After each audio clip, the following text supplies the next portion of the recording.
প্রেম খণ্ডে হলো নে, জয় নিতাই গৌর হরি নিতাই গৌর বল। হরি হরি বল হরি কৃষ্ণ বল।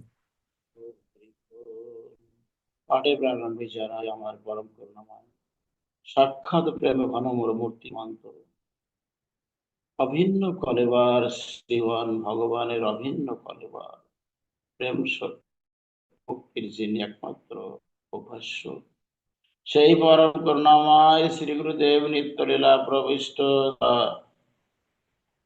রাধারণ গোস্বামী মহারাজ মহোদয় তার ওই সুকমল চারণী কোটি কোটি বার বারংবার প্রণিপাত। তৎপর আমাদের বিশুদ্ধ পরম্পরা ধারায় সমস্ত ভাবগ্রাহী গুণগ্রাহী প্রেমাশ্রয়ী রসশ্রয়ী ভাবশ্রয়ী তো সম্বন্ধবিধ প্রয়োজনের একমাত্র মূর্তিমন্ত বিগ্রহগণ, তাদের শ্রীচরণে জানাই আমার কোটি কোটি প্রণাম, এবং আমাদের জগৎগুরু নিত্যানন্দ প্রভুর চরণে জানাই আমার কোটি কোটি সমবেত গৌর ভক্তগণ, যারা বিশুদ্ধ প্রেমের আকর বিশুদ্ধ প্রেমাশ্রয়ী যারা প্রেম ভক্তগণ, সবাইকে আমার নমস্কার রইল। জয় নিতাই। আজকে আমরা আমাদের সাপ্তাহিক অনুষ্ঠান, এই ভাগবত অনুষ্ঠান, তার আজ 66 অর্থাৎ 66তম সপ্তাহ চলছে। আর আমাদের গীতা পাঠাভ্যাস, আমাদের সপ্তাহে শুক্রবারে গীতা পাঠদান করা হয় সবার মঙ্গলত আধ্যাত্মিক কল্যাণার্থে। প্রতি মঙ্গলবারে আমরা ভাগবত প্রবচন করে থাকি। আমাদের বাবাজি দেবব্রত পাল মহাশয়ের একান্ত অধীর আগ্রহ নিয়ে তার নিরলস ভাবে তিনি যে এটা আমাদের উপহার দিয়েছে, আমি তার কাছে চিরকৃতজ্ঞ থাকবো। আমরা সবাই চিরকৃতজ্ঞ। জয় নিতাই। এখন আজকে আমাদের লিঙ্ক দিয়েছেন আমার বাবাজি আমাদের কিসে অনলাইনে, যে জগন্নাথ বলরাম সুভদ্রা জগন্নাথের এই লীলা মাধুরীটা একটু বলতে বলেছে, কিভাবে প্রকট হলেন তাদের এই সমস্ত সবিস্তারে আমরা ব্যক্ত করব। তো আমাদের কবিরাজ গোস্বামীর কলম বিশেষ করে সৈয়দ চৌধুরীতে বলা হয়েছে যে শ্রীকৃষ্ণের যতেক লীলা সর্বোত্তম নরলীলা, নরবপু তাহারি স্বরূপ, গোপবেশ বেনু বেনু কর নববেশ নটবর, নরলীলার হয় অনুরূপ। শ্রীকৃষ্ণের যত লীলা থাক না কেন, সবার থেকে সর্বোত্তম লীলা হচ্ছে এই নরলীলা বা মনুষ্য লীলা। তিনি আছেন তো গোলকে গোলকেশ্বর অধিপতি, তিনি তিনি সেখানে সরাট পুরুষ, অসমর্থ পুরুষোত্তম, তিনি আছেন সেখানে অনেক অগণিত ভক্তবৃন্দ নিয়ে নিত্য লীলায় নিত্য নিত্য লীলা করে চলেছে। নিত্য ধাম সে গোলক ধাম চিন্ময় ধাম, অপ্রাকৃত চিন্ময় ধামে। কিন্তু সেখানে এত লীলা লীলা বিলাস করেও তিনি এতটুকু সুখ পান না, যদি কিনা তিনি পৃথিবীতে না আসেন ভক্তদের মাঝখানে, তিনি এতটুকু তিষ্ঠ হতে পারেন না। তাই তিনি প্রতি যুগ যুগ ধরে পৃথিবীতে অবতীর্ণ হন, অধর্মকে নাশ করেন, ধর্মকে প্রতিষ্ঠা করেন, নিজে মনুষ্য লীলা নরলীলা তিনি প্রকাশ করেন, ভক্তদের সঙ্গে তিনি লীলা বিলাস করে অত্যন্ত প্রীত এবং প্রসন্ন হন।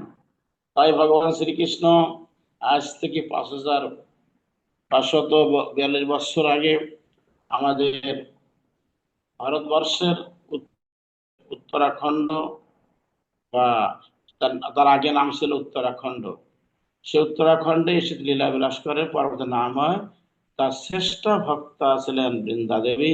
বৃন্দা দেবীর নামকরণে নাম রাখেন বৃন্দাবন। কংসের অত্যাচার, অধর্মের বিনাশ, ধর্মের প্রতিষ্ঠা, জগতে ধর্মরাজ্য প্রতিষ্ঠা করে গেলেন তিনি। সারা পৃথিবীতে জয় জয়কার হয়ে গেল তার। তিনি সমস্ত জাতিভেদ বর্ণের বৈষম্যতা এবং অধার্মিক যারা অসুর প্রকৃতির যারা, ওদেরকে তিনি উচিত শিক্ষা দিয়ে পৃথিবী থেকে চিরতরে নির্বাসন দিলেন। এবং যারা ভক্ত সজ্জন মন্ডলী যারা অনুরাগী প্রেমী ভক্ত, ওদেরকে নিয়ে লীলাবিলাস করে আবার তিনি গোলক ধামে গমন করেছেন। শ্রীকৃষ্ণ এখনো আমাদের ভিতরে আছেন, তিনি যদি আমরা ভক্তি করে তাকে ডাকতে পারি। তাই বলেছেন যে, কি বলেছেন যে কোন কোন ভাগ্যবান দেখিবারে পায় না, অদ্যাপিও সেই লীলা করেন করেন সামরায়, কোন কোন ভাগ্যবান দেখিবারে পায়। এখন লীলা করে চলেছেন প্রেমী ভক্ত যারা যদি আকুল প্রাণ তাকে ডাকেন, ডাকেন এখন সাড়া দেন তিনি। তিনি সর্বত্রই বিরাজমান। তিনি চান ভক্তের তীব্র ভক্তি আর প্রেম। প্রেম যেখানে আছে ভগবান সেখানে আছেন। আজ দেখুন, আজ থেকে অনেক ৫,০০০ বৎসর, ৫০০ আগে আগে, অর্থাৎ ৫,৫০০ আগে আমার ভগবান শ্রীকৃষ্ণ অবতীর্ণ হয়ে লীলা বিলাস করেছেন। তিনি বৃন্দাবনে ছিলেন ১৪ বৎসর।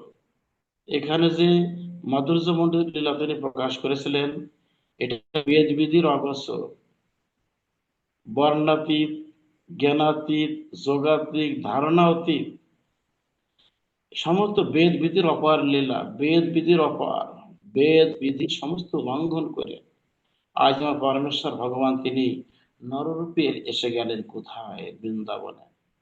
লীলা বিলাস করেছেন নিত্য সিদ্ধা, সাধন সিদ্ধা, কৃপা সিদ্ধা, এনাদেরকে এনে লীলা বিলাস করে আবার তিনি গমন করেছেন তিনি এই গোলকধাম।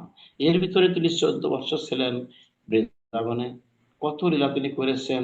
মাখন চুরি, মাখন মাখন চুরি করে দেখালেন যে আমি শুধু মাখন চুরি করি না, আমি ভক্তদের চিত্ত হরণ করি, তার মন বাসনা সবকিছু লুণ্ঠন করে নিই, তীব্র ভক্তি প্রদান করি, যথার্থ বিশুদ্ধ প্রেম দান করি, যাতে করে সে ভক্ত সহজে আমাকে পায় এবং তাকে আর কখনো প্রেরণ করি না এই জড় জম্বুদ্বীপে।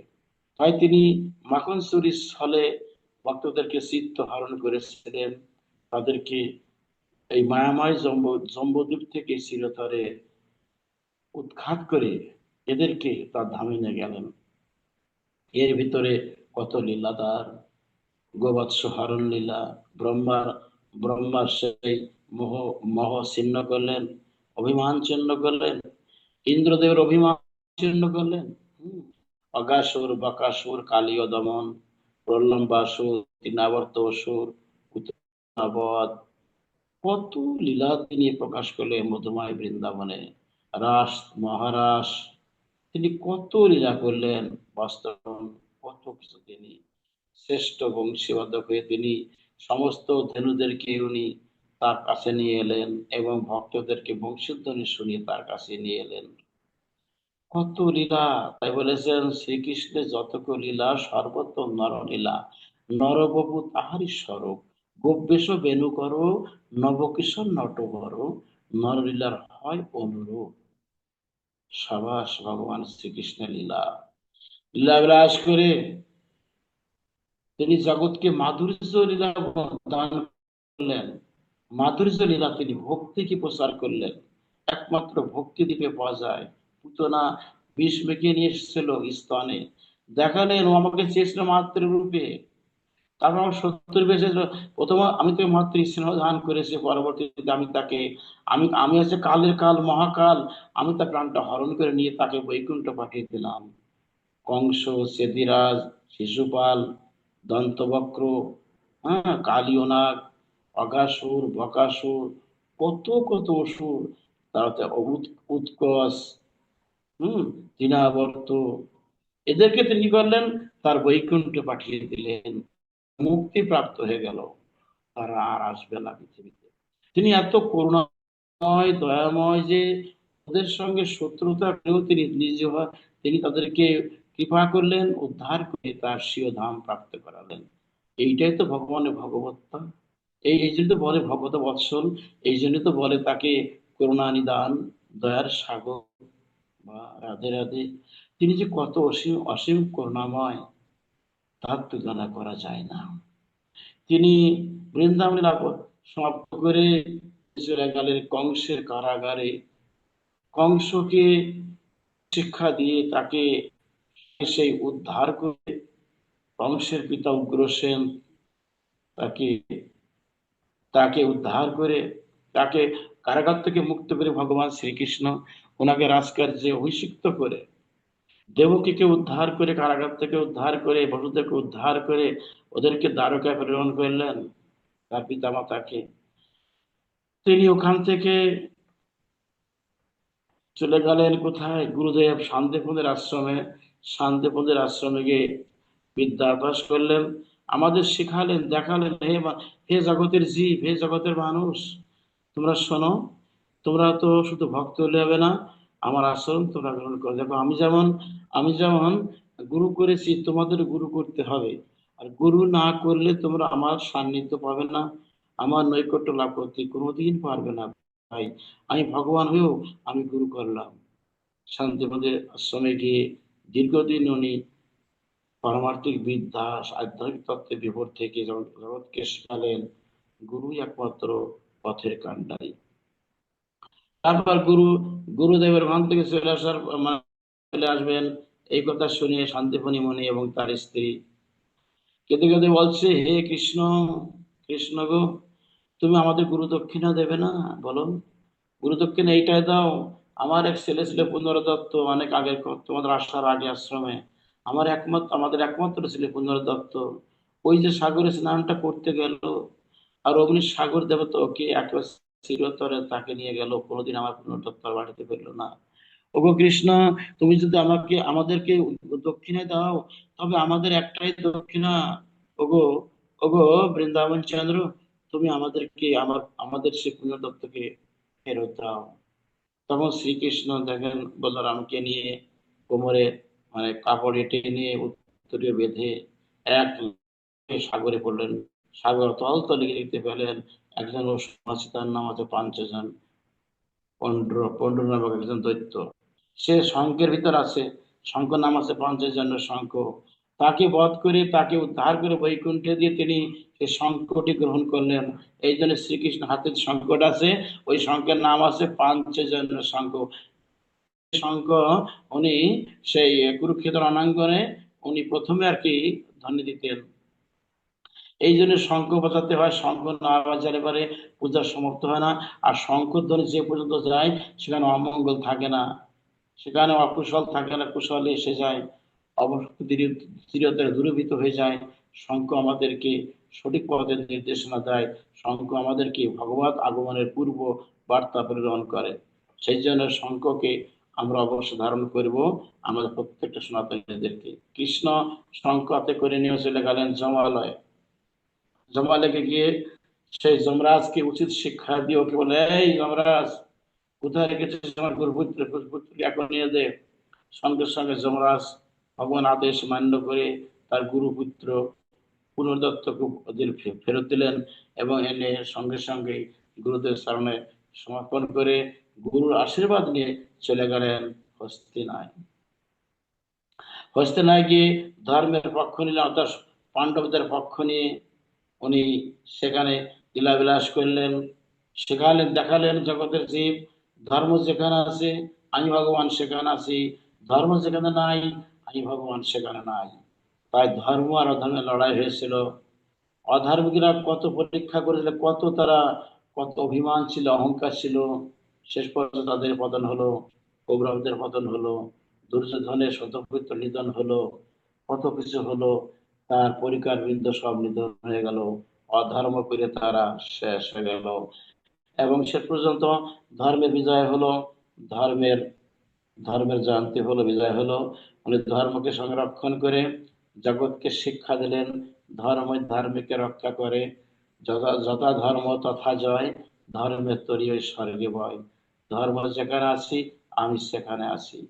উনি সবাইকে শিক্ষা দিয়ে ধর্মের নিশান জগৎকে উত্তোলন করে চলে গেলেন দ্বারকায়। যার পথে নরকাসুরকে বধ করে তিনি 16,100 জন মহিষীকে উদ্ধার করে দ্বারকায় নিয়ে গেলেন। ওদেরকে সানন্দে সানুগ্রহে তিনি গ্রহণ করলেন। কত লীলা তিনি করলেন, লীলার অন্ত নাই তার, লীলার অন্ত নাই। আমি সংক্ষেপে বলছি মাত্র। দ্বারকায় গিয়ে উনি রাজা হলেন, তিনি দ্বারকায় গিয়ে, সেখানে গিয়ে রাজা হয়ে আসেন। তিনি ধর্মরাজ্য প্রতিষ্ঠা করলেন, রাজত্বভার গ্রহণ করে সৎ উপায়ে ধার্মিক সৎভাবে বা ধর্মের দ্বারা ধর্মের আচরণ করে তিনি যে ধর্মই একমাত্র জীবনের পরম লক্ষ্য, একটা অবলম্বন হবে সবার ভিতরে। উনি দ্বারকায় গিয়ে কত লীলা তিনি করলেন, তার লীলার কোনো শেষ ছিল না। কত লীলা তিনি করলেন। লীলা প্রকাশ করে দীর্ঘ থাকার পর ওখানে দ্বারকায় আসেন, কিন্তু বৃন্দাবনের কথা ভুলতে পারেন না, রাধারানীর কথা ভুলতে পারেন না। শুধু ঘুমের ঘরে রাধে রাধে, দয়া করো দয়া করো, রাধে দয়া করো, তুমি কোথায় রাধে, দয়া করো, এই বলে কৃষ্ণ শুধু ক্রন্দন করেন ক্রন্দন করেন।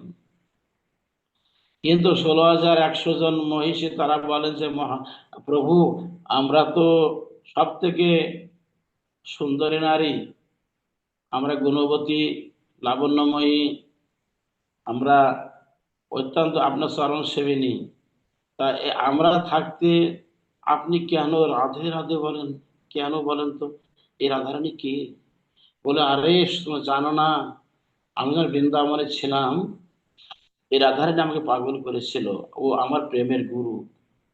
রাধা ছাড়া আমি বাঁচবো না, রাধা, রাধা বিহনে আমি মারা যাব। শোনো মহিষীগণ, রাধা আমার আধা, রাধা আমার অঙ্গের আধা, ও আমার অর্ধেক অঙ্গ। তা রাধাকে ছাড়া আমি কখনো বিন্দুমাত্র বাঁচতে পারবো না। তোমরা হাদা থাকলেও পাটনারীগণ তোমরা আছো, আমার 8 জন পাটনারী, জাম্ববতী, নাগনজিতি, রুক্মিণী, লক্ষ্মী, সত্যভামাদি, কত তোমরা, কিন্তু আমি তিষ্ঠ হতে পারি না। আমার রাধার কথা মনে পড়ে, আমি রাধা নাম জপ করি, আমি ঘুমের ঘরে রাধা রাধা নাম জপ করি। রাধা ছাড়া আমার সবকিছু ফাঁকা, রাধা ছাড়া আমার দুনিয়াটাই অন্ধকার। তাই রাধা আমার প্রাণের আধা। এই কথা শুনে মহিষীগণ তারা চিন্তাযুক্ত, এই রাধারানী কে? আমাদেরকে আমাদেরকে একটু দেখতে হবে। একদিন সমস্ত 16,000 রমণীগণ, 16,100 জন রমণী দেবকীর মার কাছে গেলেন, বলে, মা, একটা কথা বলবো, আমরা আপনার বৌমা, মাতৃ মতো, মা গো, কন্যার মতো আমরা, একটা কথা বলুন তো, আমাদের প্রভু দ্বারকাধীশ কৃষ্ণজি, তিনি কেন রাধা রাধা বলেন? এই বৃন্দাবনের এটা কেমন, একটু বলবেন আমাকে, আমাদেরকে? আমরা এই বৃন্দাবনের এটা শোনার জন্য অত্যন্ত উদ্গ্রীব হয়ে পড়েছি। আমরা আমরা আমরা লালায়িত এবং আমরা লোভাতুর হয়ে পড়েছি, ওকে লীলা শোনার জন্য আমরা উদ্বিগ্ন হয়ে পড়েছি। আপনি কৃপা করে দয়া করে বৃন্দাবনের যে লীলাগুলো করেছেন আমাদের মহাপ্রভু, আমাদের প্রভু, এটা কি, কি তিনি করেছিলেন, আপনি কৃপা করে বলবেন। দেবকী মা বললেন, দেখো বৌমাগণ, আমি তো মথুরায় ছিলাম, কারাগারে বদ্ধ রেখেছিল ওই কংস, তবে আমার দ্বারা সম্ভব না। আমি অতটা বলতে হচ্ছে, আমার পুত্র কারাগারে তার জন্ম আবির্ভাব হয়েছিল, তারপর ওই যে চলে গেল গোকুলে, সে আসলো না। তারপর মথুরা এসে আমাদেরকে উদ্ধার করলো, কংসকে বধ করলো, আমাদেরকে উদ্ধার করলো। তবে এটা জানতে হলে রোহিণী মাকে আনতে হবে, যশোদাকে আনতে হবে। তারাই পারবে একমাত্র কৃষ্ণ কথা, মানে এই বৃন্দাবনের লীলার কথা তারাই বলতে পারবে। এই তখন তারা তার প্রস্তুতি নিল যে কিভাবে আমরা তাদেরকে আনতে পারি। তারা অত্যন্ত অত্যন্ত সসম্মানে একবার মর্যাদার সঙ্গে বৃন্দাবন বাসীদেরকে নিমন্ত্রণ করলেন। ওখানে সেবাইগণকে নিমন্ত্রণ দিয়ে আসলো, দ্বারকে নিমন্ত্রণ দিয়ে আসলো, বৃন্দাবনে গিয়ে মা যশোদা, রোহিণী মা, এদেরকে নিয়ে আসা হলো। তখন সমস্ত বৌমারা বলতে লাগলেন, 16,100 জন মহিষেরা, আচ্ছা মা, আপনি আমাদের পরম পূজ্যা, পরম মানে সেই পূজনীয়া মা, আপনি কৃপা করে বলুন, আমাদের যে প্রভু, তিনি বৃন্দাবন ধামে থাকতেন, কি কি লীলা তিনি প্রকাশ করেছেন, এবং রাধারানী বা কে, ওর সম্পর্কে আমাদের জানা একান্ত আবশ্যক। তা আপনি কৃপা পূর্বক আমাদেরকে একটু একটু ভগবানের মানে কৃষ্ণ কথা বলে আমাদেরকে একটু তিষ্ঠ করবেন। বৃন্দাবনের যে লীলাগুলো তিনি করেছেন একে একে আমরা সবিস্তার একটু জানতে চাই আপনার কাছে। আমাদের এইটুক আপনার চরণের সবিনয় নিবেদন, আপনি কৃপা করুন মা, আপনারা বলুন। তখন যশোদা মা বলে, বৌমাগণ, আমি আমি তাদের মা হয়ে কি করে ছেলের লীলা কথা বলবো? তবু তবু তবু তো শুনছো না, না শুনে বান্দা, তোমরা কাজ করো, এই হল ঘরে যত জান্নাত দরজা যা কিছু সবকিছু এঁটে দাও। আমি কৃষ্ণ কথা বলবো, একেবারে পুরা লীলা লীলা কথা বলবো। আমার প্রভু মানে আমার কৃষ্ণ বা আমার ছেলেদের লীলাগুলো করেছিল বৃন্দাবনে, আমি তোমাদেরকে সমস্ত লীলাগুলো ব্যক্ত করছি, তোমরা সকলে কায় মনোবাক্যে শ্রবণ করবে এবং এতে তোমরা খুব আনন্দ পাবে। বৌমাগণ, তোমরা দেরি করো না, তোমরা যাও, এ চারিপাশে জানালা দরজা দিয়ে দাও। আর শোনো, আমার কথা শোনো তোমরা, বলুন না, দ্বারে রাখো শ্রীরামকে, শ্রীরাম দ্বার রক্ষক। এই মুহূর্তে কৃষ্ণ আর সুভদ্রা, সুভদ্রা কৃষ্ণের ভগিনী, আর বলরাম তো বৃন্দাবন, সে বলরাম, উনি এসে গেলেন একসঙ্গে দ্বারকায়। তারা তিন ভাই বোনী, কৃষ্ণের ভগিনী মাঝখানে এবং মানে জগন্নাথ বাদিকে, ডান দিকে বলরাম। রাজকার্য সবাই নিয়োজিত, গভীরভাবে নিয়োজিত। ওই যে রাজকার্য কড়া আকারে ছিল, সবাই প্রজা করে এসছে, যার যা মনস্কামনা তিনি পূর্ণ করছেন কৃষ্ণ। বিভিন্ন বিচার আচার হচ্ছে সেখানে, আইন প্রয়োগ করছেন, প্রজাদের উদ্দেশ্যে ভাষণ দিচ্ছেন কৃষ্ণ। এ সময় শ্রীরাম, উনি দ্বার রক্ষক রূপে অবস্থান করছে, ভগবান শ্রীকৃষ্ণের লীলা কথা বলার জন্য অত্যন্ত ব্যতিব্যস্ত হয়ে মা যশোদারানী একটা বড় একটা বেদিতে বসলেন এবং রোহিণী মাও ছিলেন। চারিপাশে সমস্ত বৌমারা, সেই 16,100 জন রমণী, 16,108 জন, মোট 16,108 জন রমণী, তারা চারিপাশে গোল হয়ে বসে আছে। এক অপরূপ কৃষ্ণ কথা হচ্ছে, অপরূপ বৃন্দাবনের লীলাগুলো ব্যক্ত করতে লাগলেন মা স্বয়ং। সবাই তন্ময় হয়ে যাচ্ছে, বৃন্দাবন লীলা শুনতে শুনতে সবাই তন্ময় হয়ে যাচ্ছে। তারা দেহত্ববোধ থাকছে না, দেহস্মৃতি একদম লুপ্ত হয়ে যাচ্ছে, তারা একেবারে তন্ময় শুনছে কৃষ্ণের লীলাগুলো বৃন্দাবনের। অকাসুর বকাসুর কালীয় দমন, তৃণাবর্ত অসুর, পুতনাবধ, ননিমা কঞ্চের লীলা, দধিভাণ্ড ভঞ্জন লীলা, তারপরে দাম বন্ধন ভঞ্জন লীলা, কত লীলা তিনি করেছেন। সেই মাটিকে মাখন বিলে ভক্ষণ লীলা, মানে যত বৃন্দাবনের রাসলীলা আদি শুরু করেছেন, বৌমারা একবার আনমনা অবস্থায় শ্রবণ করছে। হঠাৎ করে কৃষ্ণ তো অন্তর্যামী ভগবান, তিনি বুঝতে পারলেন যে আমাদের লীলা কথা আমাদের মা রোহিণী মা এবং যশোদা মা ব্যক্ত করা শুরু করে দিয়েছে। তাই উনি বললেন চিৎকার করে, হে বলরাম, দাদা ভাই, শোনো শোনো শোনো, আমাদের মানা ওই মানে অন্দরমহলে সমস্ত আমার এই সহধর্মিণীগণ, 16,108 জন মহিষী, তারা সবাইকে, তাদের সবাইকে আমাদের লীলা কথা উনি ব্যক্ত করছেন, বৃন্দাবন লীলা। কি ভাবছেন, চলো দাদা ভাই, শীঘ্রই চলো, বোন শীঘ্র চলো, সুভদ্রা চলো চলো, হে প্রজাগণ,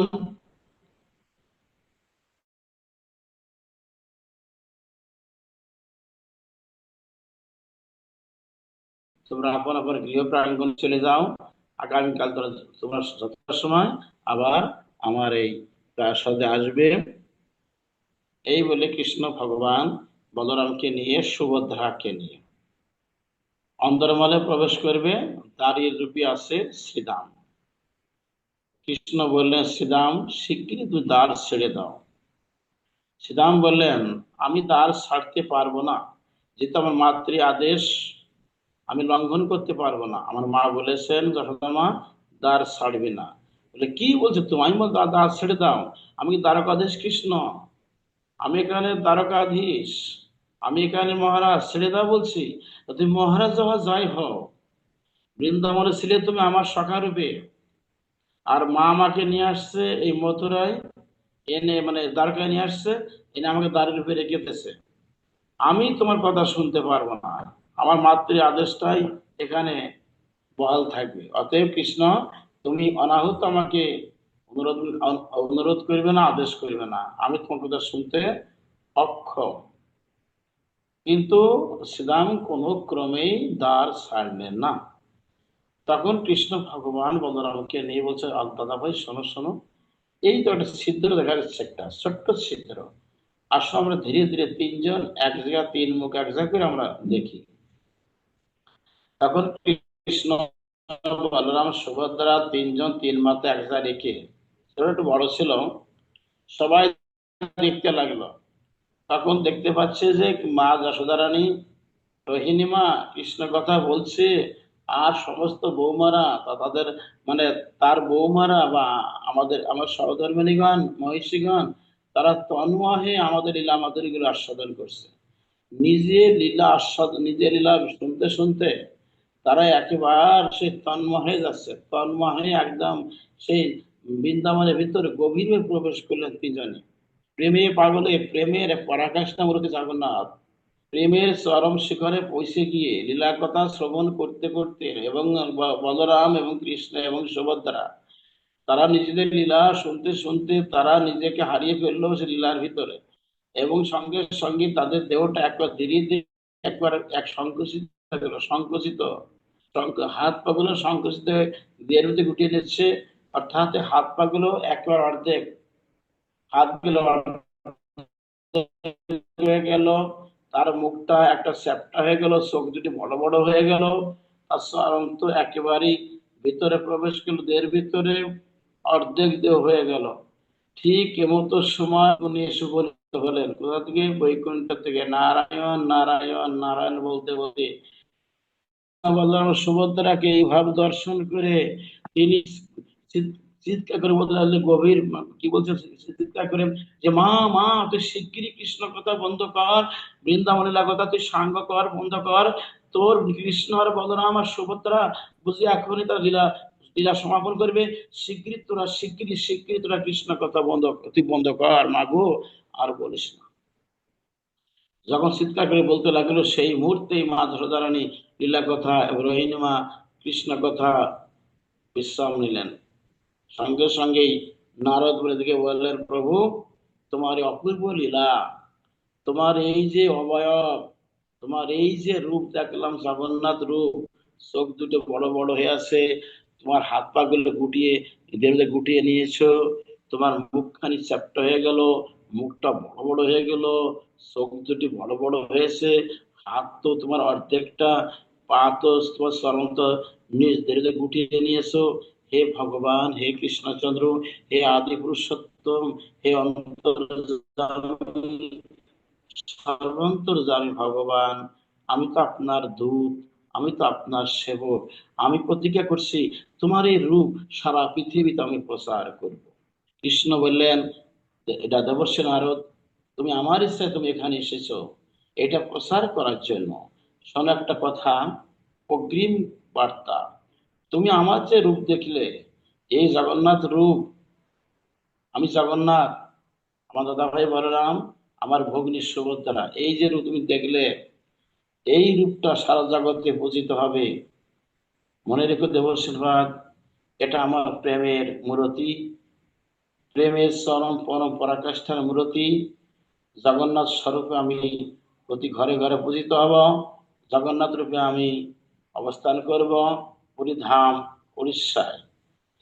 হে দেবর্ষি, যাও, তুমি আমার আজ্ঞা নিয়ে এই মুহূর্তে সারা পৃথিবীতে প্রচার করে দাও, আমি জগন্নাথ, আমি জগতের নাথ, আমি জগন্নাথ। অদ্দেরি করো না। সেই মুহূর্তেই দেবর্ষী নারদ তিনি ভগবানকে সপ্তবার প্রদক্ষিণ করে, বলরামকে প্রদক্ষিণ করে, সুভদ্রা প্রদক্ষিণ করে কৃষ্ণ নাম করতে করতে সারা পৃথিবীতে প্রচার করলেন। হরে কৃষ্ণ।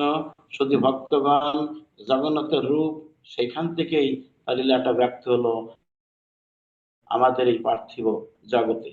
বলা যেতে পারে বলা যেতে পারে জগন্নাথের যে এই যে রূপটা, তার যে অবয়বটা, এটা একবার প্রেমের চরম পরম পর্যায়ের বিষয়। এই মূর্তি কখনো কেউ তাচ্ছিল্য করবে না জগন্নাথ মূর্তিকে, এটাকে মনে করবে ভক্তির চরম শিখরের রূপ। এই আছে প্রথম ভাগবত সিদ্ধান্ত, এটা যে ভাগবত এইভাবে আছেন। আমাদের ভাগবতে আরেকটা আছে, এই এক এক ধারণা। আমি আরেকটা কথা বলি, একটা লীলা আছে বৃন্দাবন লীলা, দ্বারকা লীলা।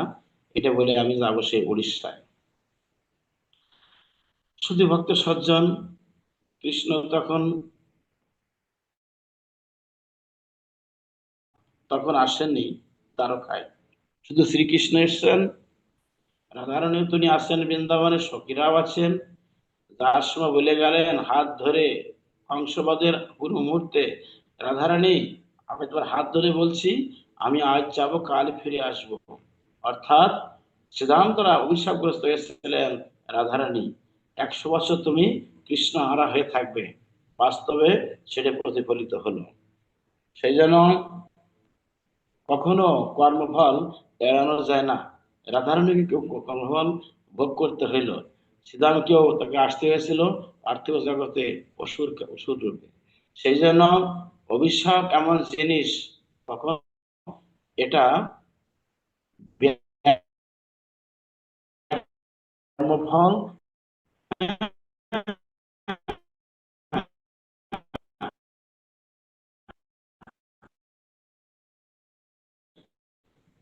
জানন, বিধির লিখন না যে খণ্ডন। আর রাধারণীকে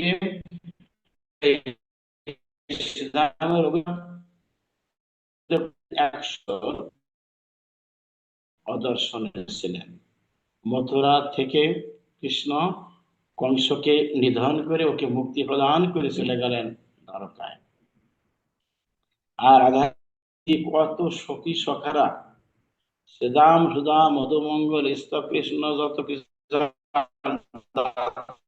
গোপাল রাখাল আদি, ললিতা বিশাখা সম্বলদা তুঙ্গবিদ্যা ইন্দুরেখা রঙ্গদেবী চিত্রা সুদেবী মঞ্জুরি উপমঞ্জুরি অনুগ মানে তদমঞ্জুরি তদমঞ্জুরি তদমঞ্জুরি, মানে যত আছে হাজার হাজার সমস্ত সখীরা, মানে লক্ষ লক্ষ মঞ্জুরিগণ সবাই রয়ে গেলেন সুদাম বৃন্দাবনে। উনি একা চলে গেলেন দ্বারকায়। দ্বারকায় গিয়ে কিন্তু ওই কৃষ্ণ মানে সেই সেই 16,000 মহিষীগণ সবাই শোনেন যে প্রভু কেন মাঝে মধ্যে উনি কেন রাধে রাধে বলে কাঁদেন, কেন কেন কেন কেন।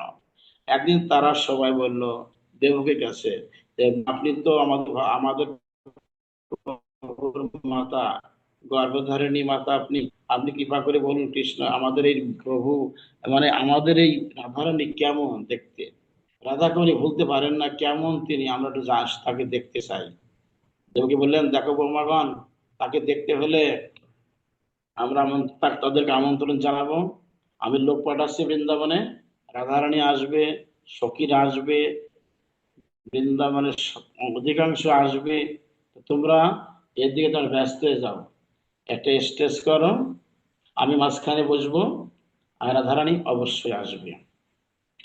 বৌমাগণ অর্থাৎ সেই 16,000 মহিষীগণ তারা খুব পরিপাটির সঙ্গে এত সুন্দর স্টেজ করেছে বসার জন্য, চারিপাশে বিভিন্ন আলোক রাজ্যের আলোকের সজ্জা দেওয়া হলো, আলোক সজ্জা, বিভিন্ন রাজবাড়ি তো বিভিন্ন ভাগ সাজানো গোছানো হলো। এক স্বর্গীয় বাস্ক যেখানে সেখানে ই করে দেয়, মানে ম্লান করে দেয়, বৈকুণ্ঠ সুখকে ওখানে ম্লান করে দিল, এত সুন্দর পরিপাটি হয়ে গেল। অত সময় চারিপাশে বসে আছে সমস্ত মহিষীগণ, যে রাধারানী কেমন আমরা জানতে চাই, যে প্রভু কেন এখন ভুলতে পারেন নাই রাধারানীর কথা, আমরা একটু দেখতে চাই তিনি কেমন, আমাদের থেকে তিনি কি রূপসী। এদিকে রাধারানীর সঙ্গে এসে গেলেন সেই দ্বারকায়, সখীদেরকে নিয়ে হাজির হয়ে গেছেন, অদূরে দাঁড়িয়ে আছেন। প্রথম স্টেজে উঠলেন অষ্টসখী সবচেয়ে কনিষ্ঠ সখী সুদেবী। সবাই বলতে লাগলেন মহিষীগণ, আচ্ছা মা, মা ইনি কি রাধারানী? না না না না, ইনি হচ্ছেন রাধারানীর সব থেকে কনিষ্ঠ সখী। ও মা, তাহলে রাধারানী কেমন তাহলে রূপসী, কেমন সুন্দরী সে, এই যদি রাধারানীর সেই অনুদাসের অনুদাসী হয়। তারপর গেলেন মঞ্জরীগণ, এক মঞ্জরি যাচ্ছে, ইনি কি রাধারানী? বলেন ইনিও না, এ আছে কৃষ্ণ রাধারানীর বিভিন্ন মঞ্জরীগণ, দাসীর অনুদাসী অনুদাসী অনুদাসীরা। সর্বনাশ, ধীরে ধীরে ওদের কিন্তু অহংকার চূর্ণ হতে লাগলো অভিমান, সে 16,108 জন মহিষী পাটনানিগণ। তারপরে সখীরা এক প্রথম সখী কে ছিলেন? ললিতা। তা উনি অন্য বলতে লাগলেন, আচ্ছা মা, ইনি কি আমাদের রাধারানী? বলে, ইনিও না। সর্বনাশ! ললিতার যে রূপ, এ তো আমরা তার কাছে একেবারে তো একটা একটা ময়ূরের কাছে একটা কাক, তাই না? আমরা কি, আমাদের এত অভিমান কেন আজকে? যদি এই যদি সে ললিতার সখী হয় কৃষ্ণ, তো কেমন? এখন দেবকী মা বলছেন কি, শোনো বৌমাগণ, রাধারানী তো আসবে। তখন ললিতা বলছে, ললিতা হাজির হয়ে গেছে তো, ললিতা বলছে কি, হে সমস্ত মহিষীগণ, হে দ্বারকার সমস্ত কৃষ্ণ পত্নীগণ, তোমার কৃষ্ণকে দেখতে চাও, মানে রাধারানীকে দেখতে চাও, দর্শন করতে চাও? আমাদের একটা নিয়ম আছে, যদি কেউ রাধারানীকে দেখতে চাই, তবে তাদেরকে প্রথমত আমাদের রাধাচরণে আত্মসমর্পিত হতে হবে, এবং উচ্চস্বরে রাধা নাম করতে হবে, রাধে রাধে রাধে রাধে, দয়া করো রাধে, দয়া করো রাধে, জয় শ্রী রাধে, জয় শ্রী রাধে বলো তোমরা। প্রসন্ন হলে তিনি অবশ্যই আসবেন স্টেজে। আর তোমরা রাধা নাম না করো, তিনি এখানে কখনো আসবেন না। এবার সবাই রাধা নাম করো, উপায় নাই। 16,108 জন মহিষ এবার সবাই বলছে, হে রাধে, হে রাধে, রাধে, আমরা তোমাকে দেখতে পাচ্ছি না, তবে আমাদের তনু মন তোমার চরণে সঁপে দিলাম, এবং তোমাকে দেখার জন্য আমরা উদ্গ্রীব হয়ে পড়েছি, পাগল হয়ে গেছি। তা তুমি কৃপাময়ী, করুণাময়ী, কল্যাণময়ী, প্রেমময়ী, দয়াময়ী, তুমি কৃপা করে আমাদেরকে দর্শন দাও। জয় রাধে, জয় রাধে, জয় রাধে, রাধে রাধে বলতে বলতে অনেকক্ষণ পর আমার রাধারানী স্বয়ং এসে গেলেন। কোটি কোটি বিদ্যুতের ঝলককে ম্লান করে দিলেন। যেন আমরা দেখেছি আকাশে বিদ্যুৎ চমকায়, বিদ্যুৎ দেখে কেমন চোখ ফিরে যায় না, চোখ ফিরে যায়। যে বিদ্যুতের ছটা, কোটি কোটি বিদ্যুৎ একজা করলো, ছটাকে একত্রিত করলো, আমার রাধারানীর একটা কোণ হয় না, একটা কণিকা মাত্র হয় না, কোটি কোটি তেজকে মিলান করে দিয়ে আমার রাধারানী যে তেজকে একবার স্তিমিত করে দিয়ে, অন্ধকার করে দিয়ে উনি হলেন সারা পৃথিবী জুড়ে আলোকিত হয়ে স্টেজে হঠাৎ করে প্রকট হয়ে গেলেন। সঙ্গে সঙ্গে জয় রাধে, দয়া করো, দয়া করো, আমার রাধারানী উঠে সবাইকে হাত বুলিয়ে দিলেন, সব থেকে তোমাদের মঙ্গল হোক, কল্যাণ হোক। আমি সেই রাধারানী, আমি সেই বৃন্দাবনেশ্বরী, আমি প্রভুময়ী, কল্যাণময়ী, আমি কৃষ্ণের একমাত্র প্রিয়া, প্রিয়তমা। তোমরা কি এটা প্রতীয়মান করলে? তোমরা কি এটা স্বীকার করলে? বলে, হ্যাঁ রাধে, তোমাকে দেখার জন্য আমরা খুব অত্যন্ত ব্যস্ত হয়ে পড়েছিলাম, তাই সহস্রকে তুমি দর্শন দিলে আমাদেরকে। হে রাধারানী, এই জন্য আমাদের প্রভু দ্বারকাধীশ কৃষ্ণ তিনি সর্বক্ষণ রাধে রাধে রাধে অনুভূতি। আমরাও তোমার নাম জপ করবো, রাধে রাধে রাধে রাধে রাধে রাধে রাধে রাধে। হে রাধারানী, তুমি আমাদের প্রতি প্রসন্ন হও, আমরা যেন তোমার মতো ভক্তি আর প্রেম ভক্তি নিয়ে আমরা যেন প্রভুকে একান্ত ভাবে ভালোবাসতে পারি। যে হে সমস্ত বেকার।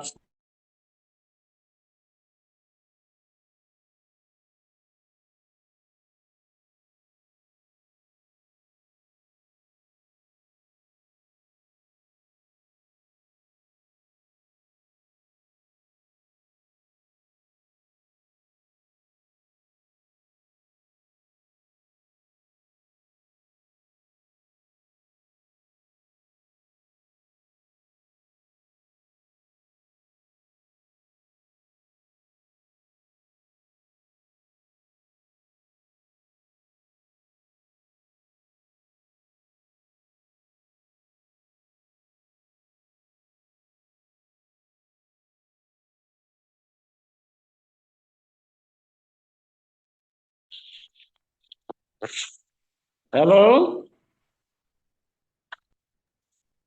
হ্যাঁ বাবাজি, আপনার কথা শোনা যাচ্ছে। আজ এবার শুনতে পাচ্ছি, হঠাৎ করে কেমন হয়ে গেছিল একটু। রাধে রাধে। আবার নেটওয়ার্কের আমরা বলি সমস্যা রাধে হতে রাধে। পারে। আচ্ছা ঠিক আছে বাবা, ঠিক আছে। আচ্ছা। রাধে রাধে। তখন রাধে রাধে বললেন, হে মহিষীগণ। সেই অবধি মহিষীগণ রাধে রাধে বলতেন। ওদের অভিমান চূর্ণ হয়ে গেল, ওদের মাথা নত হয়ে গেল রাধারানীর সামনে। এই গেল দ্বিতীয় লীলা। তখন তৃতীয় লীলা, ওই যে বৃন্দাবনে, বৃন্দাবন দ্বারকাধীশ কৃষ্ণ, এই নাম প্রথমে কি, সে জগন্নাথ মূর্তি, জগন্নাথ বলরাম সুভদ্রা। দ্বারকা থেকে কৃষ্ণ চন্দ্রমুনিয়ার লীলা সম্পন্ন করলেন। তারপর ওই সেই কৃষ্ণই, উনি কৃষ্ণই সেই জগন্নাথ, সেই মহাপ্রভু। উনি ওখান থেকে চলে এলেন নীল মাধব রূপে উড়িষ্যায়, উড়িষ্যার গভীর জঙ্গলে। উড়িষ্যা নয়, হরে কৃষ্ণ রাধে রাধে, ওটা সবর রাজ্যে প্রকট হলেন। প্রথমে সবর রাজ, তার নাম ছিল সম্বল রাজা। উনি ছিলেন নীল মাধবের সেবক। ওই নীল মাধবী কৃষ্ণ, ওই নীল মাধবী কৃষ্ণ, ওই কৃষ্ণই জগন্নাথ, ওই জগন্নাথই গৌর হরিহর ভগবান।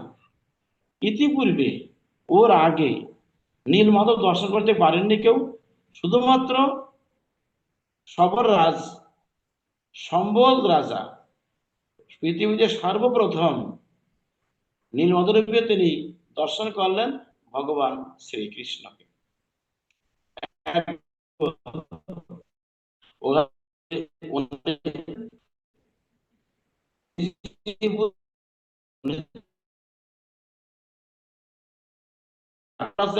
নিজ জাত, নিজ কুলোদ্ভব, তার একমাত্র কন্যা ছিল ললিতা। এটা আমাদের পদ্মপুরাণ অনুসারে, পুরাণ অনুসারে বলছে। সেটা আগেরটা বলা হলো ভাগবত, আর আছে অন্যান্য পুরাণ থেকে বলা আসছে। এটা নাটকীয় কায়দায়, নাটকীয় কায়দায়। যাই হোক, এখন উনি ওখানে পূজিত হতে লাগলেন, এবং তিনি অঙ্গীকারবদ্ধ ছিলেন, সবরাজ, আজ থেকে তোমার প্রেম ভক্তিতে আমি বদ্ধ থাকলাম। তুমি সর্বক্ষণ তুমি আমার সেবারত থাকবে, এবং তোমার হাতে যা তুমি উপকরণ আমাকে দেবে, এবং রাজভোগ দেবে, ফল ফলাদি বিভিন্ন বিভিন্ন মানে সে উপকরণ দেবে, আমি তোমার হাত থেকে আমি নিজে নিজে নিজে খেয়ে নেব। শুধু ভক্তগণ, এমন ভক্ত বিরল যে স্বয়ং ভগবান তার হাত থেকে তুলে তুলে খেতেন। সেই ভাগ্যবান ভক্ত থেকে জানেন, এই সবর রাজ সম্বল, এর নাম সম্বল রাজা, তার একমাত্র কন্যা ললিতা। বহুকাল ধরে সেবা করছেন। যে মন্দিরটা ছিল বনের ভিতরে, সেখানে সূর্যের আলো,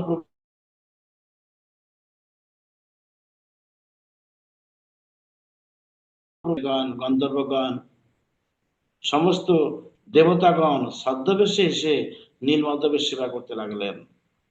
এদিকে উড়িষ্যায় সেই সময় রাজা ছিলেন রাজা ইন্দ্রদম্ন। 1000 বছর আগে, না, 1000 বছর আগে, হাজার হাজার।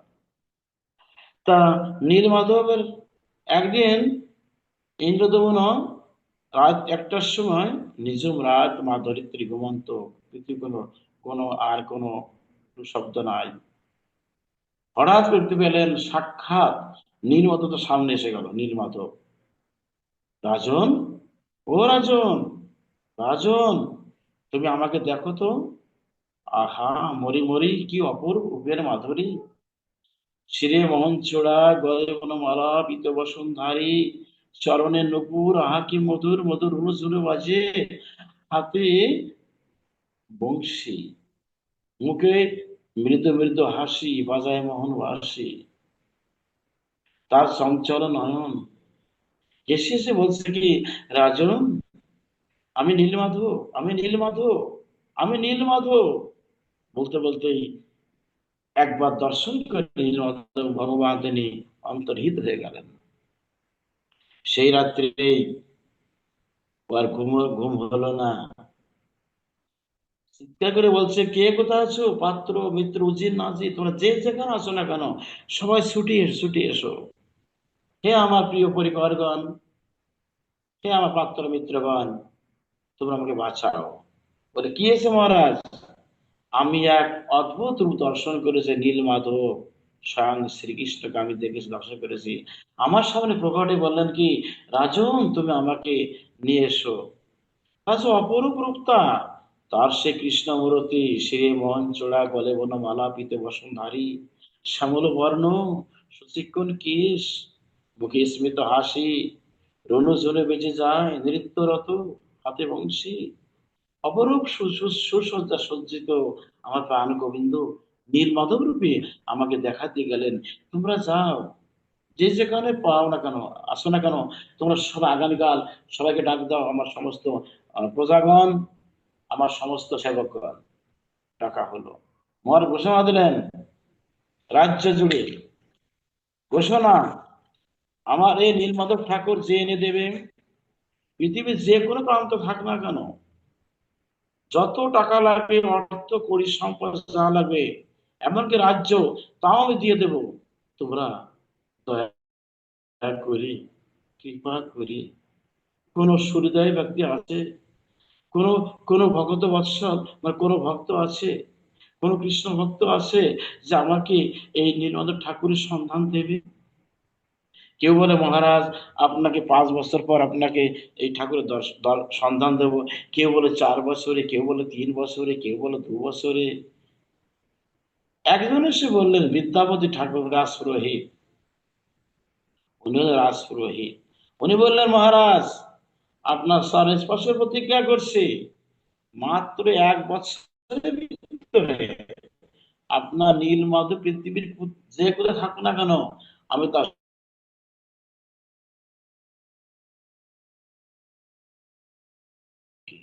আপনি আমাকে আশীর্বাদ করুন, আমি বেরিয়ে যাচ্ছি। তখন বিদ্যাপতি ঠাকুর রাজামশাইকে প্রণাম করে আশীর্বাদ নিয়ে ছুটে চলেছে নীলমাধব আনতে। কোথায় পাওয়া যাবে, পৃথিবীর কোথায় আছে এই মূর্তি? মন অন্তরে খুব ভক্তি, প্রেম আর ভক্তি গদগদ চিত্ত আপ্লুত নন, নমন জালে বক্ষ বেশি যায়, তার মুখে একটাই বাণী, হা নীলমাধব, হা নীলমাধব তুমি কোথায়? আমি রাজাকে বলে এসেছি আমি 1 বছর তো আমি এনে দেবো, কিন্তু আমার তো 1 মাস গত হয়ে গেল।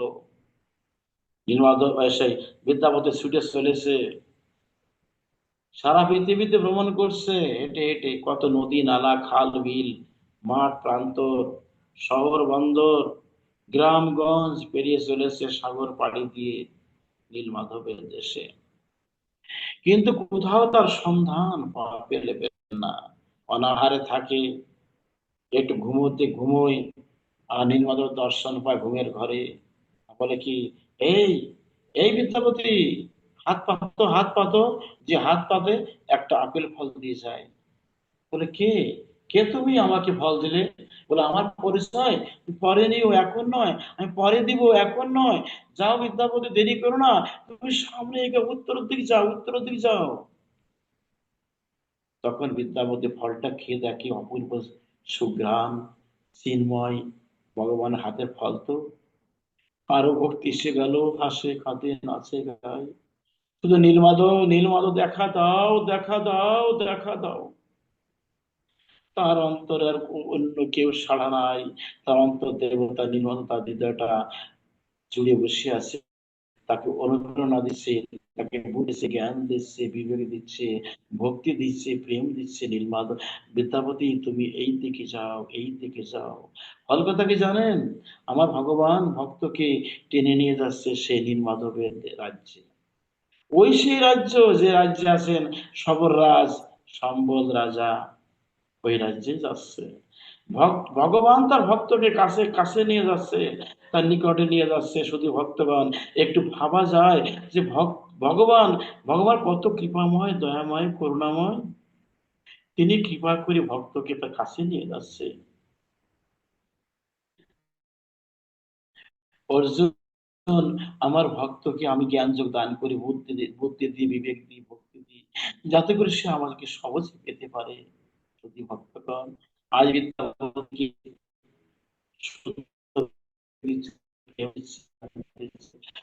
আরে বিদ্যাপতি, এই তো সামনে, এই তো সামনে এই রাজ্যে আমি আছি, তুমি শীঘ্রই চলে আসো, আর দেরি করো না। আর অমনি বিদ্যাপতি অধীর আগ্রহ নিয়ে ভক্তি চিত্তে, হা নীলমাধব, হা নীলমাধব, দেখা দাও, দেখা দাও।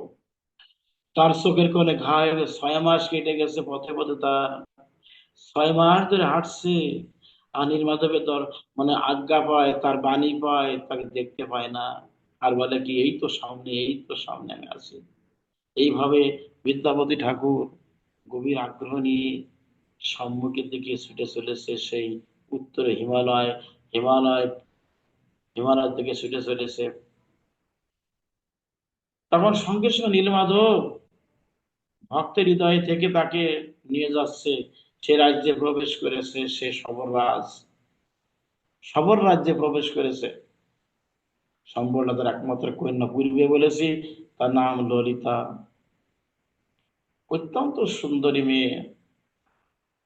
সখীদেরকে নিয়ে, তার প্রাণ সখীদেরকে নিয়ে, বান্ধবীদেরকে নিয়ে তারা বনে বনে ঘুরছে। বনে যেয়ে তারা বিভিন্ন খেলা করছে, লুকোচুরি, কানামাছি, লুকোলুকি, কত খেলাধুলা করছে বান্ধবীরা, তার সখীরা। উল্লেখ থাকে, তারা বলাবলি করছে, শোনো, যে যে হেরে যাবে আমাদের খেলায়, তার চোখ বাঁধা হবে, আর আমরা লুকোবো, সে আমাদেরকে খুঁজে বের করবে। এখন ললিতা, তার পালা এখন, তার তার চোখটা দেশে বেঁধে দিয়েছে 7 পর্দা কালো কাপড় দিয়ে, আর সখীরা সবাই লুকিয়ে পড়েছে। ভগবান কৃপা করে বিদ্যাপতিকে সেই দিকে নিয়ে যাচ্ছে, ললিতা যেখানে আছে।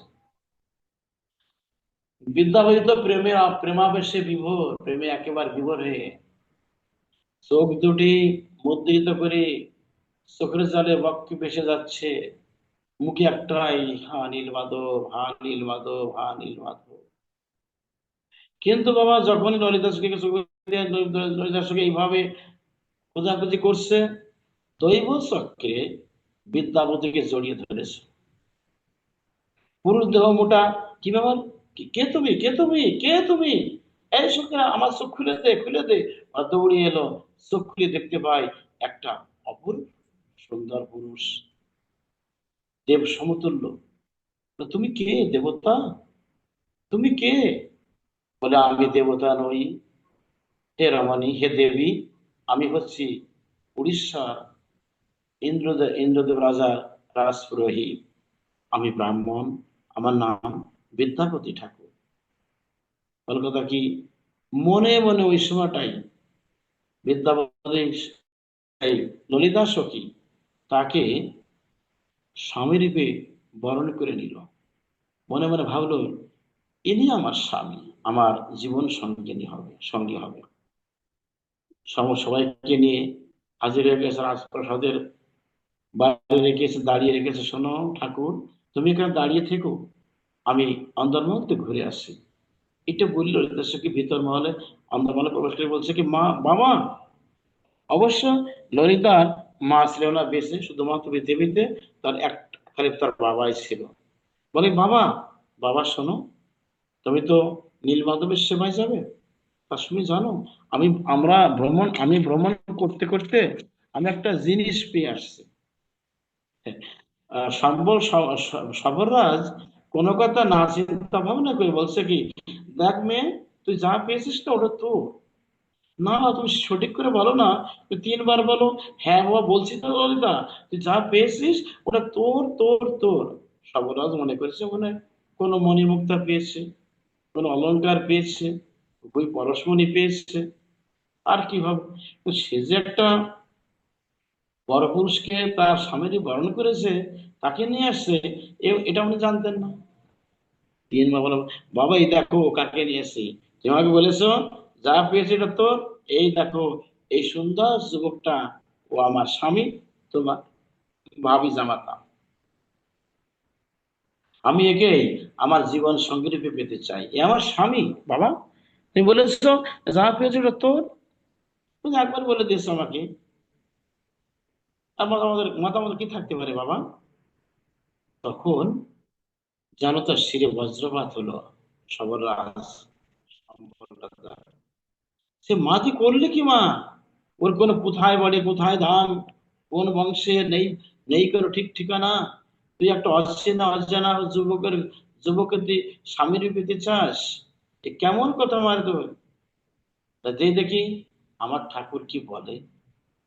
সামনে চলে গেলেন পুষ্প ফুল পাতা নিয়ে, তুলসী পত্র নিয়ে, গোবিন্দ সেবা করার জন্য, নির্মাদ সেবা করার জন্য ওই গহন কাননে, নিবিড় বনে, এক ঘন বন, যেখানে সূর্যের রশ্মি যেখানে প্রবেশ করতে পারে না, প্রাসাদ থেকে 10 কিলোমিটার দূরে। সেখানে গিয়ে বললাম, হে ভগবান, হে নীলমাধব, আমার মেয়ে ললিতা একটা পরপুরুষকে স্বামী রূপে পেতে চাই, তা তোমার কোনো আজ্ঞা আছে প্রভু? স্বামী বলে বসলেন, হে সবরাজ, হে সম্বল, ওটা আমার আজ্ঞায় হয়েছে, আমার এটা আমার লীলা। শোনো, আগামীকাল এই বিদ্যাপতির সঙ্গে তোমার মেয়েকে বিবাহ দিয়ে দাও। আর শোনো, এই নাও 2টি মালা। সঙ্গে ভগবান গলাতে দিকে 2টি মালা দিয়ে দিলেন। কাকে? আর প্রিয় ভক্ত সেবক সম্বল রাজাকে। একবার যথাসময় পরদিন বাজি বাজনা এনে রীতিমতো সামাজিক বিবাহ হয়ে গেল বিদ্যাপতির সঙ্গে ললিতা। শুভ পরিণয় সুসম্পন্ন হলো। কিন্তু বিদ্যাপতি খায় না, ঘুমোয় না, শুধু সবসময় মানসিক টেনশন করে, দুশ্চিন্তা দুর্ভাবনা করে, একা বসে আছে। বলে, তা ঠাকুর, তুমি তো আমার স্বামী, বনপতি পরমেশ্বর, তা তুমি কেন এত এত দুশ্চিন্তা করো? বলো তো দেখি, তোমার কি সমস্যা বলো। ললিতা, আমার একটাই সমস্যা। আজ 9 মাস গত হয়ে গেল, আমি যে 1 বছর সময় নিয়ে আসছি। তুমি তো বললে যে আমার বাবা নীলমাধবের সেবা করে, কই? একবার তো তুমি দেখালে তো না আমাকে। আমি এত বড় অপয়া দুর্ভাগা ললিতা। আমি ভাবছি মনে মনে, আমি চলে যাই, আমি দেশে ফিরে যাবো না ললিতা। আমাকে হয়তো এখান থেকে হিমালয়ের দিকে গিয়ে আমাকে প্রাণ ত্যাগ করতে হবে। কারণ আমি ব্রাহ্মণ, আমি সত্যবাদী। যদি সত্যভ্রষ্ট হয়ে যায়, এ মুখ আমরা তাকে দেখাবো না, আমি ওখানেই আত্মহত্যা করবো। তো না, তোকে আত্মহত্যা করতে হবে না। তুমি আমার স্বামী, আমি তোমার স্ত্রী ললিতা। আমার বাবা ওই নীলমাধবের,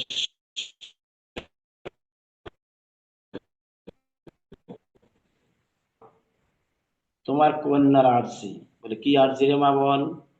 তুমি নীলমাধবের সেবা করো, আমরা, আমি আর তোমার জামাতা, দুইজন একটু প্রাণ খুলে দেখতে চাই। আরে পাগলি, তোরা দেখবি, দেখি আমার আমার প্রভু কি কি বলেন। সবরাজা পুনরায় গিয়ে বললেন, হে ভগবান নীলমাধব, আমার একমাত্র মেয়ে এবং জামাতা তোমাকে প্রাণ ভরে দেখতে চায়। ভগবান বললেন, দেখো সবরাজ, সম্বলরাজ, আমাকে দেখাবে, কিন্তু ওদেরকে চোখ বেঁধে নিয়ে আসবে। কোন পথ দিয়ে তুমি আসবে ওদেরকে নিয়ে, ওরা যাতে পরে কোনো চিনতে না পারে। তাই হলো। কিন্তু বুদ্ধিমতী নারী, বুদ্ধিমতী রমণী ললিতা অত্যন্ত প্রখর বুদ্ধি রাখে তো। সে জানতো আমার বাবা মাদেরকে চোখ বেঁধে নিয়ে যাবে। তো আগের থেকে পূর্ব পরিকল্পনা, তার স্বামীর সঙ্গে বিতর সঙ্গে ঘুমে ডেকে নিয়ে বলে, কি নির্যাস, শোনো,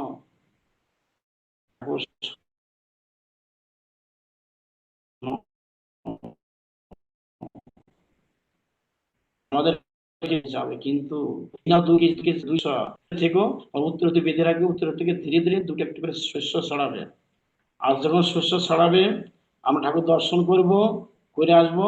ঠিক মাসখানেক পর বৃষ্টি হলে পারে ওইগুলো গজিয়ে যাবে শস্যগুলো। আর আমরা পরবর্তীতে গোপন সূত্রে এসে, আমরা দুইজন আমরা এসে ঠাকুরকে নিয়ে আমরা উড়িষ্যায় চলে যাবো। তোমার পরিকল্পনা, তোমরা দুইজনে একটা ফিটফাট প্রস্তুত, আমরা যাবো। সম্বলরাজ, সবররাজ দুজনকে সাত কালো কাপড়ে বেঁধে, ললিতা মাঝখানে, সবররাজ সঙ্গে পশ্চাতে বিদ্যাপতি। যেমন কথা তেমন কাজ, ললিতা পরিকল্পনা। ধীরে ধীরে একটি করে শস্য ছড়াচ্ছে বিদ্যাপতি, পিছনে পিছনে শস্য ছড়াচ্ছে।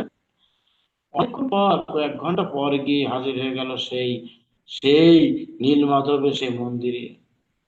যখনই খুলে দেওয়া হলো, সঙ্গে সঙ্গে ভগবানের রূপ থেকে যদি দেখে সঙ্গে সঙ্গে তাদের দুইজন মুছা গেল, মানে অজ্ঞান হয়ে গেল।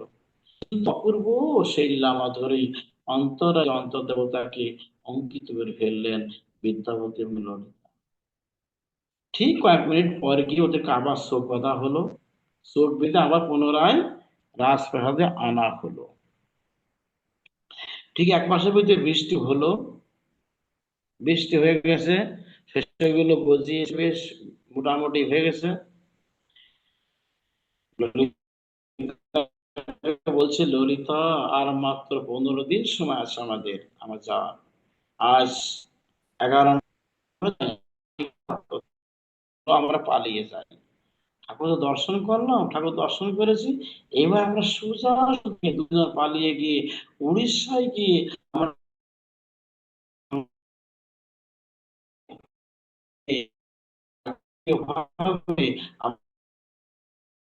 আমরা নীল মাধবকে নিয়ে আমরা হাজির হয়ে যাব একবারে উড়িষ্যায়। যেমন কথা তেমন কাজ, সঙ্গে সঙ্গে প্রস্তুত হইল। তখন একদিন একবার গভীর রাত্রে ললিতা এবং বিদ্যাপতি দুইজন গিয়ে প্রাসাদ ত্যাগ করে দুজন হাত ধরে একবার এসে উড়িষ্যা হাজির হয়ে গেছে। এসে বলে, মহারাজ সুখবর সুখবর সুখবর, আমি সেই নীলমাধবের দেখা পেয়েছি, সাক্ষাৎ দেখে আসছে সেখানে। এবং এই ললিতার পিতা শবররাজ সম্বদ রাজা, তিনি নিজেই নীলমাধবের সেবক। পৃথিবীতে কেউ নীলমাধব দর্শন করতে পারে নাই, উনি দর্শন করেছেন। ওনার সময় ভগবান মত্ত এবং ওনার সময় সেখানে শিবা অঙ্গীকার করে তিনি আসেন। অতএব মহারাজ, আর কোন রকম দেরি করার কোনো প্রয়োজন নাই, যান বাজি বাজনা নিয়ে এই মুহূর্তে গিয়ে ওই শবর রাজ্যে প্রবেশ করতে হবে। সঙ্গে যা গেল, কে ললিতাও গেল, আবার বিদ্যাপতি গেল। আর এর বলে মানে 5-7 দিন পর গিয়ে, মানে পরের দিন গিয়ে দেখতে পায় সবার রাজা তার নীলমাধবের মন্দিরে, সে মন্দিরেও নাই,